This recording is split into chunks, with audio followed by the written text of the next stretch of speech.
Gênesis 14, versículo 1.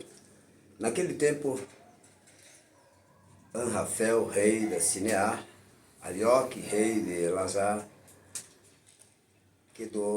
Kedorlaomer, o nome do Kedorlaomer, rei de Elão, e Tidal, rei de Goim, fizeram guerra a Bera, rei de Sodoma, a Birsa, rei de Gomorra, a Sinabe, rei de Adimá, e a Semeber, rei de Zeboim, e ao rei de Belá. Esta é Zoar. Todos esses se ajuntaram no vale de Sidim, que é o mar salgado. 12 anos haviam servido a Kedorlaomer, mas ao 13º ano rebelaram-se. Ao 14º ano veio Kedorlaomer,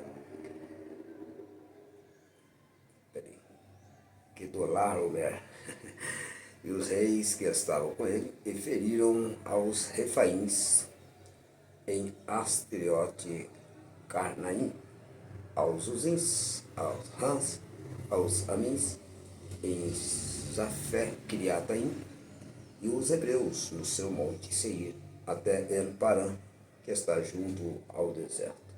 Depois voltaram e vieram a em Mispate, que é Cádiz, e feriram a toda a terra dos amalequitas e dos amorreus que haviam em Azazor Tamar. Então saíram os reis de Sodoma, de Gomorra, de Adimá, de Zeboim, de Belá, esta é Zoar, e ordenaram batalha contra eles no vale de Sidim.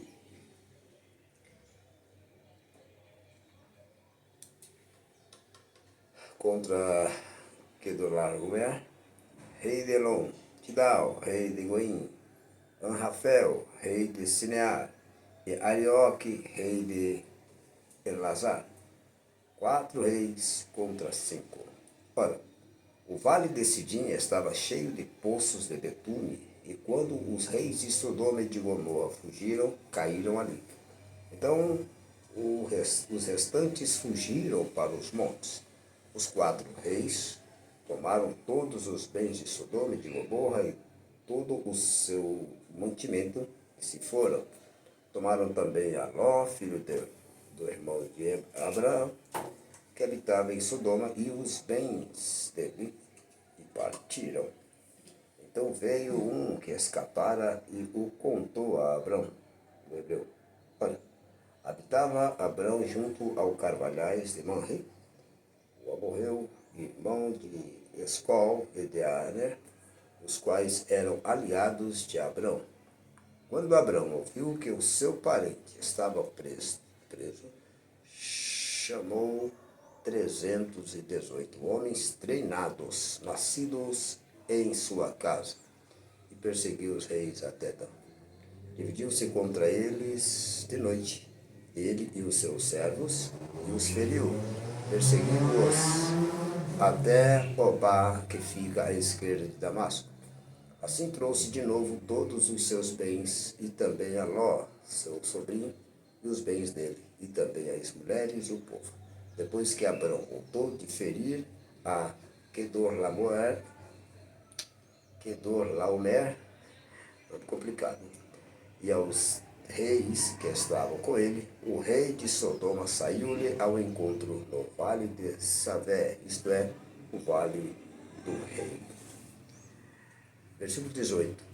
Então Melquisedeque, rei de Salém, trouxe pão e vinho. Ele era sacerdote do Deus Altíssimo, e abençoou a Abrão, dizendo: Bendito seja Abrão pelo Deus Altíssimo, o Criador dos céus e da terra, e bendito seja o Deus, o Deus Altíssimo, que entregou os teus inimigos nas tuas mãos. Então Abrão deu-lhe o dízimo de tudo. O rei de Sodoma disse a Abrão: Dá-me as pessoas e os bens, toma-os para ti. Abrão, porém, respondeu ao rei de Sodoma: Levantei a minha mão ao Senhor, o Deus Altíssimo, o Criador dos céus e da terra. jurando que não tomarei coisa alguma de tudo o que é teu, nem um fio, nem uma correia de sapato, para que não digas, eu enriqueci Abraão, salvo tão somente o que os rapazes comeram e a parte que toca aos homens que foram comigo, Aner, Escol e Manri, estes que tomem a sua parte. Vamos lá. Bom, curioso no capítulo 14, a partir do versículo 10, em especial, foi essa primeira guerra envolvendo Abraão.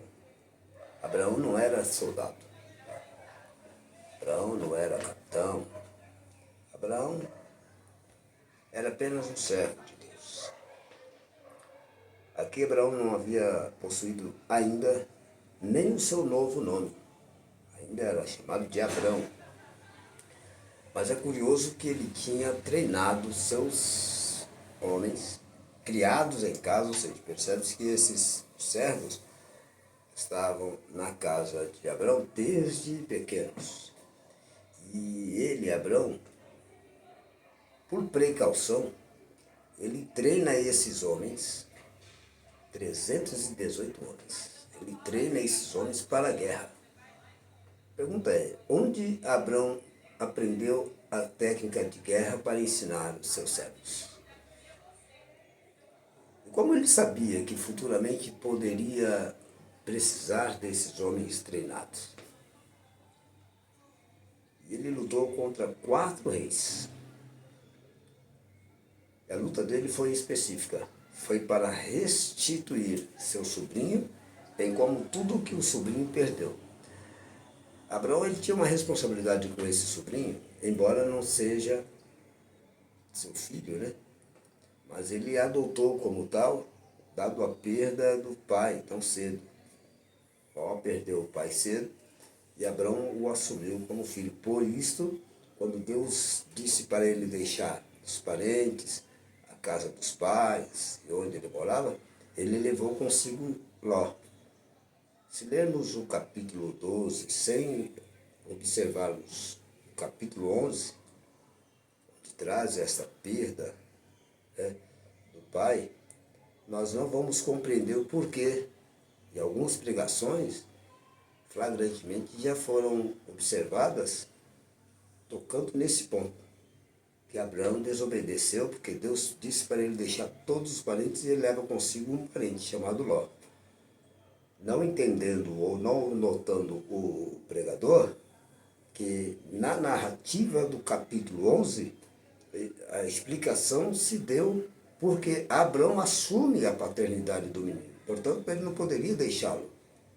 Este era o motivo pelo qual ele levou o menino, embora Deus tivesse dito para ele deixar a parentela. Confere?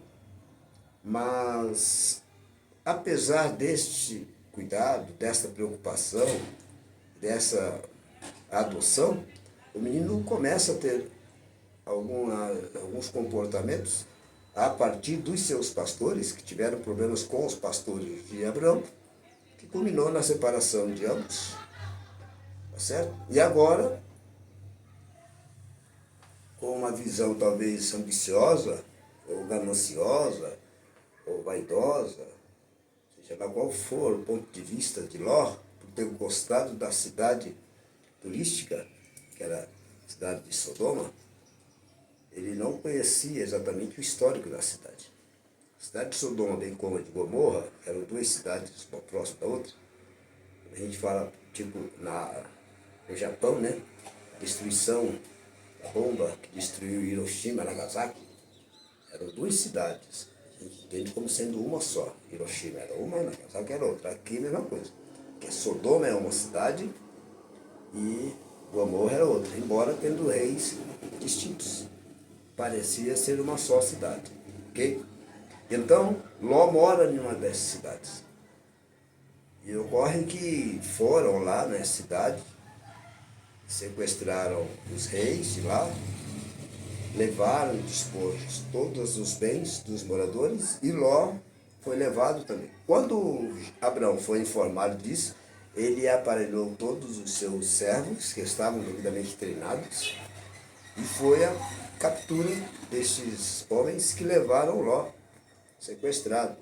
E conseguiu, lutou, venceu os 4 reis e conseguiu trazer de volta a Ló, suas mulheres, bem como tudo que ele havia perdido. E, além disso, Abrão,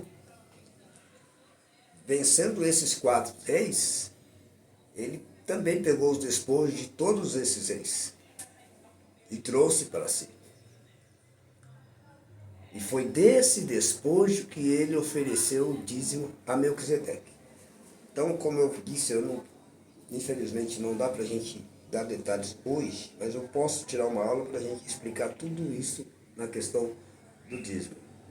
O ponto inicial do capítulo 12 abre caminho para a religião judaica. O capítulo 14 abre caminho para a entrega do dízimo. Aqui ele deu, em algumas referências a gente vê como devolveu, não o Abrão, mas em outros casos nós vemos como devolver dízimo. Dar dízimo, devolver dízimo, entregar dízimo, qual a definição? Por hora não é o caso. O que é importante a gente entender é que, de início, Deus não disse para Abraão fazer isso. E este Melquisedeque aqui, nós vamos mais para frente conhecer quem foi esse homem. Este homem é um homem misterioso, embora seja descrito como rei de Salém, que é Jerusalém. Ele era um homem misterioso. A Bíblia diz que ele não tinha genealogia,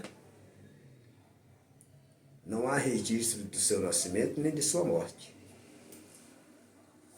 E a carta aos Hebreus faz muita menção sobre este homem, porque ele liga o sacerdócio de Cristo, segundo a ordem de Melquisedeque. Quem era esse Melquisedeque? Quem é esse Melquisedeque? A história diz que esse Melquisedeque, em termos de tamanho, estatura, ele era mais baixo que Abrão. Daí ele trouxe essa afirmação que nós usamos na língua portuguesa, como definimos como isso aqui, superlativo. Mas o dízimo que eles davam antes, naquela época, era o quê? Era dinheiro ou o que é? Vou explicar. Queria saber se era dinheiro igual hoje, que eu acho que não era. Vou explicar. A pergunta é curiosa, mas eu vou explicar. Nós vamos entrar nesse mérito aí. E olha, não se arrepia as pernas. Não se arrepie os pelos da pele, viu? Mas eu vou trazer para vocês essa questão aí. E eu estou ansioso, viu? Eu gosto, hein, Tiago? Eu sempre tive dúvida do dízimo, sabia? Não, mas calma. E eu já vi nas páginas da Bíblia, falei, não vou dar dízimo, não, que eu estou vendo assim, assim, assim. Depois eu, não, eu vou dar, entendeu? Nós vamos explicar. E você não é a única, hein? Você não é a única. O que precisamos entender pela Bíblia, por isso que eu trago Bíblia. Eu não trago outra apostila, porque as apostilas são associadas às... Então elas pegam um pouco leve. A Bíblia não pega leve, a Bíblia diz a real. Então eu prefiro, ainda minha apostila é a Bíblia. Mas se eu fizesse uma apostila, seria baseada aqui, não nas apostilas das universidades teológicas espalhadas por aí. Mas o primeiro passo para entender o dízimo é sempre entender o seguinte: Deus nunca mandou dar dízimo. A primeira iniciativa aqui foi de Abraão. Depois o neto dele teve a iniciativa. O filho não. Isaac não teve a iniciativa. Mas o neto dele, Jacó, disse: se eu, em paz, voltar para os meus pais, eu darei de tudo dízimo. Isso foi coisa espontânea, foi vontade. Deus não disse: se você fizer isso, farei aquilo. Eu livrarei você se você der dízimo. Não. Tá certo? Então, esses dois primeiros exemplos aqui deixam muito claro isso. Mais para frente vamos entender, a partir daqui, dessa questão de dízimo. Fique em paz. A Bíblia vai explicar direitinho para vocês.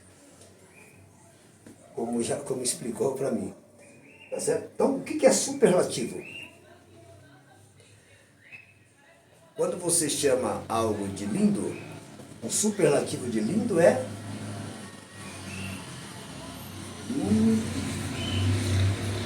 lindíssimo. Ou seja, você super eleva a expressão de apenas lindo para lindíssimo. Ou linda, lindíssima. Melquisedeque, ele escolheu enaltecer o tamanho de Deus, não é algo incalculável, e alto, porque ele está nas alturas, alto, como altíssimo.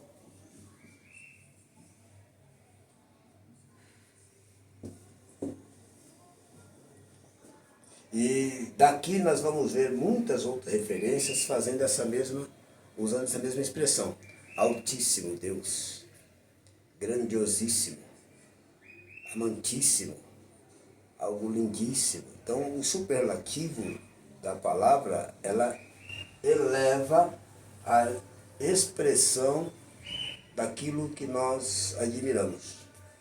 Então ele é alto, tão alto que se torna algo admirável. Daí vem a palavra altíssimo. É uma expressão de admiração. O Altíssimo Deus. Ok? Então Melquisedeque, rei de Salém, trouxe pão e vinho. Ele trouxe pão e vinho. Ele era sacerdote do Deus Altíssimo e abençoou a Abraão. Primeira coisa, Deus prometeu que Abraão seria uma bênção. Portanto, a partir dele, todas as nações seriam benditas, seriam abençoadas. Agora Abraão depara-se com alguém que era mais, ou podemos usar o termo, maior que ele. Porque só se pode abençoar quem é maior. Ok? Tanto que quando Deus jurou para Abraão, não tinha alguém mais alto ou mais importante, ou de maior importância, de maior poder que o próprio Deus. Então, o que Deus disse? Eu juro por mim mesmo, porque não tinha alguém superior a Deus para que ele fizesse um juramento com Abraão. E aqui, Melquisedeque abençoa Abraão como sendo alguém superior a Abraão. Então, este Melquisedeque aqui, repito, nós vamos tratar sobre o mesmo mais para frente, ele é misterioso porque é segundo a ordem dele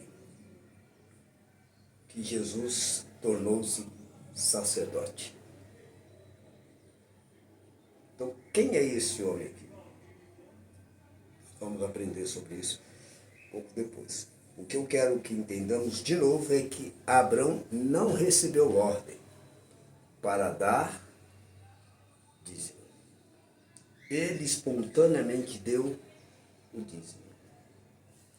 Ok? Mais um ponto. Não se dar dízimo para ser abençoado. Como diz a teologia da prosperidade, usado em algumas denominações, já chegou na Assembleia já tem um tempo. Dizima para você ser abençoado, dizima para Deus abençoar a tua casa, dizima. A Bíblia não dá nenhuma referência apoiando essas narrativas, essa argumentação. E eu digo assim, eu dou assim, espontâneo, não é porque eu sinto, mas eu dava nesse pensamento, assim, eu vou dar dízimo porque Deus é bom e porque eu vou ser abençoado, não vou ter enfermidade. Eu sempre dei dízimo pensando nisso, assim, Deus vou precisar gastar dinheiro com remédio, sabe assim? Então eu sempre tive espontânea vontade de dar mesmo, não por ser obrigação, porque na minha cabeça, olha só, como estava errado, na minha cabeça, se eu dou o dízimo, quando Deus vai me abençoar, não vou precisar comprar remédio, vou ter a saúde, né, bem, não vou precisar, o carro não baixa, entendeu? Então na minha mente, o dízimo me abençoa, assim, não é que é Deus que abençoa, mas que isso me abençoaria através do... Entendeu? Tipo, Claro que esse é um entendimento que a gente chama de primordial. É o primeiro entendimento que a gente tem. Que a gente vai dizimar para Deus abençoar. Quando na verdade a gente dizima por ser abençoado. Ponto. Agora, de novo, é por ser abençoado. É um gesto de fé e gratidão. Nada mais. Olha, será que é menina? Eu dizimo, eu não vou. Alô? Oi. Abro sim. Os dois já tá ligando isso aí. A valor disso que? Não, Bianca, não, tô falando do dízimo. Que nem eu dizimo, não em troca, que eu sei que através daquele dízimo o próprio Deus está me abençoando. E também porque eu fiz um voto há anos atrás. Porque voto, se você faz um voto com Deus, você tem que cumprir ele. E se eu parar de dizimar, esse voto que eu fiz com meu Senhor será quebrado. E com isso eu vou ver as consequências. Mas eu dizimo não por modo de obrigação. Eu dizimo porque eu gosto e porque eu amo. Primeiramente a Deus. Porque Deus é primícia. Mas não colocar primícia no dinheiro. Que muitos dizimam na igreja por conta de ser amaldiçoado. Ah, se eu não dizimar, eu vou ficar desempregado. Mas os pastores pregam que é isso. Mas infelizmente é porque não coloca a realidade. Ou eles não conhecem bem a... Eles põem medo. E não pode, as coisas não tem que ser por medo. É por espontânea vontade. Mas Deus não vai infelizmente... receber assim. Muitas coisas é recusado, mas muitos falam lá do ato de inocência. E Deus sabe o coração. Aleluia. E Deus sabe o coração de cada um. A mesma coisa, eu estou devendo a alguém, eu vou deixar de pagar para a pessoa, tem que alguém chegar e me cobrar. Pois eu acho é. isso uma falta de respeito, principalmente para nós que mesmo. somos cristãos. Isso é exemplo, né? Eu não gosto dessas coisas. Se eu devo 5 centavos se é de fulano, tem que dar a fulano.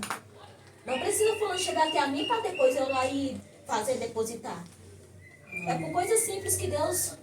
É coisas pequenas que Deus vê. Que vê a transformação, a diferença. Correto. Então esse é o ponto. Evidentemente que a gente vai também tocar nesse assunto, que não tocou aí mais para frente, acerca do votar. Acerca do votar, seja ele qual foi o objetivo, se o voto foi dizimar, foi ofertar, foi orar, foi ser fiel, seja lá qual foi o voto. Se votou, Deus não revoga o que foi combinado. O que é voto? Voto é pacto, é uma aliança, é inviolável, seja lá qual for a natureza. Então, primeiro, a pessoa precisa ter conhecimento e noção do que ela está dizendo na oração.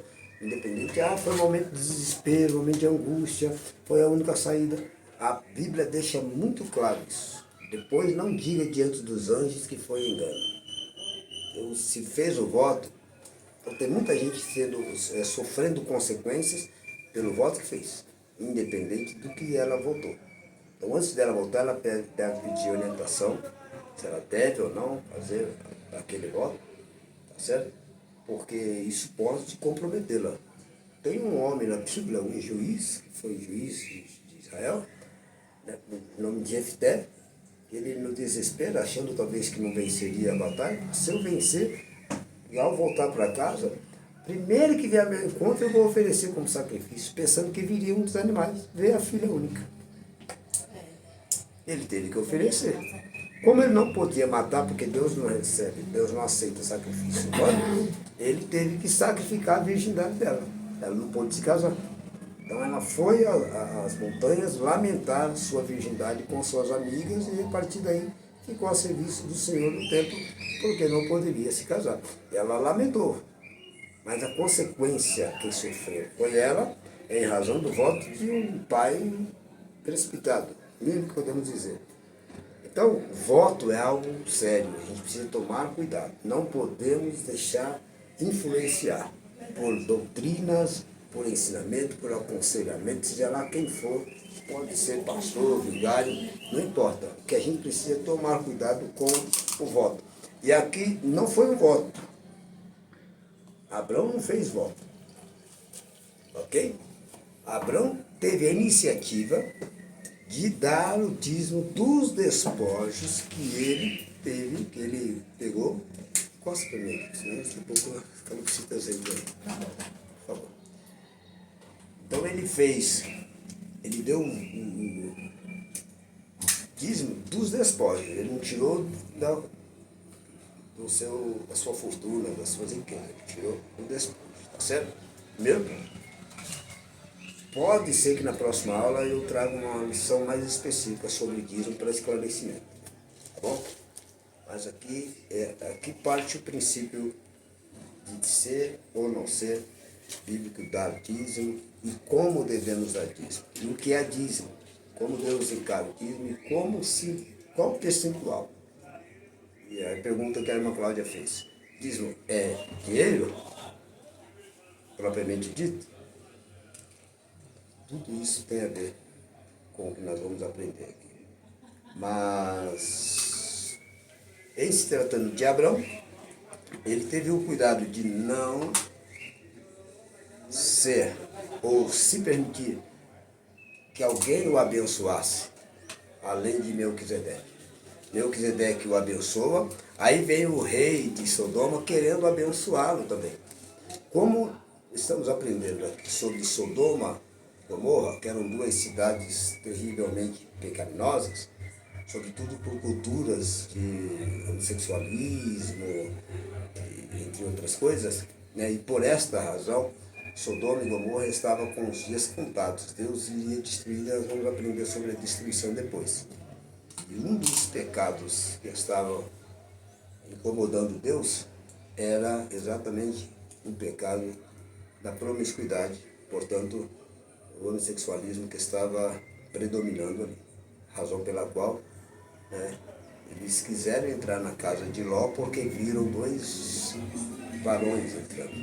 Eles queriam coabitar com esses dois anjos, a todo custo. É tanto que Ló ainda propõe que eles tivessem as suas filhas como vítimas. Ficariam com elas a noite inteira. Eles recusaram as meninas porque queriam os homens. Aí esses homens que estavam hospedados na casa de Ló, portanto os anjos, cegaram esses tais e falaram para Ló e sua esposa e suas filhas saírem dali, porque Deus queria destruir aquela cidade. Ali foi a gota d'água para o fim daquele povo, a destruição. Ok? Então, vamos entender. No tempo de Enoque, o mundo da época foi destruído por causa do pecado. Sodoma e Gomorra foram destruídas por razão do pecado. E muitas outras destruições ocorreram por razão do pecado. O mundo será destruído, né? O globo será destruído e refeito. Aí vem a expressão novo céu, uma nova terra, pelo mesmo motivo, por causa do pecado.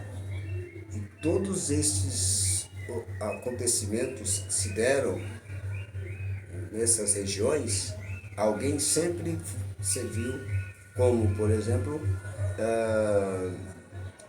preservação da espécie.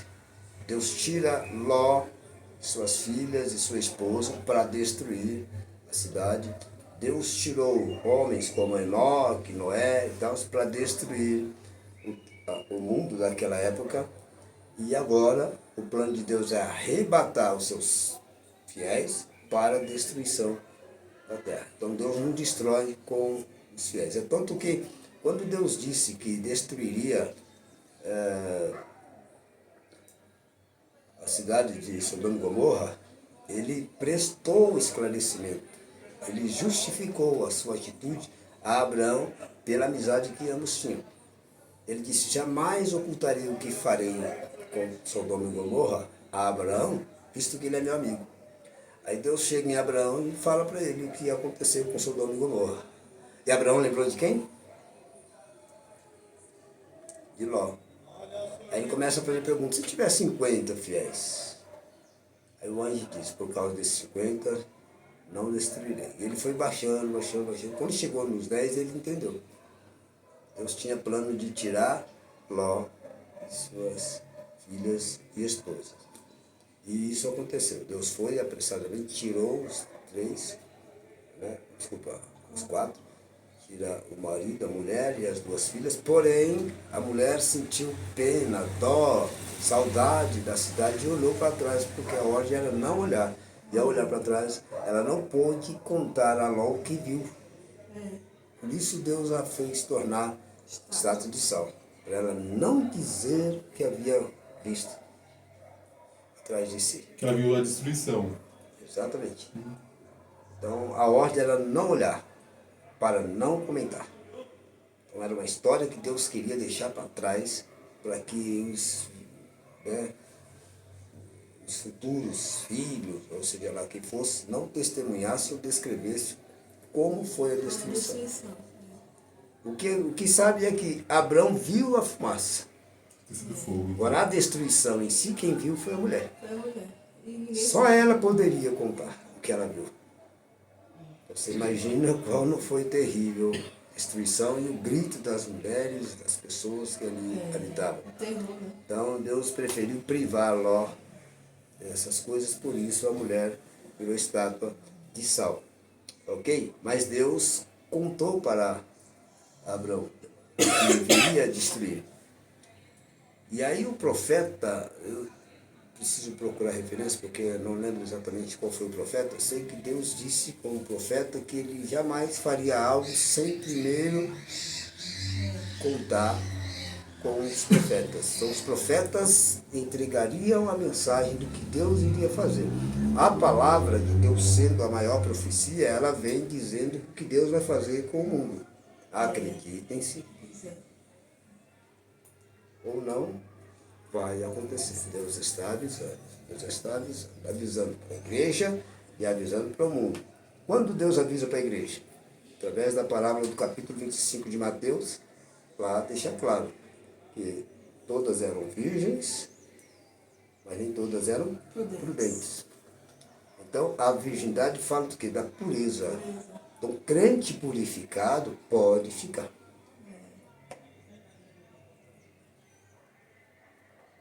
Então, achar que por estar purificado vai subir a todo custo? Não.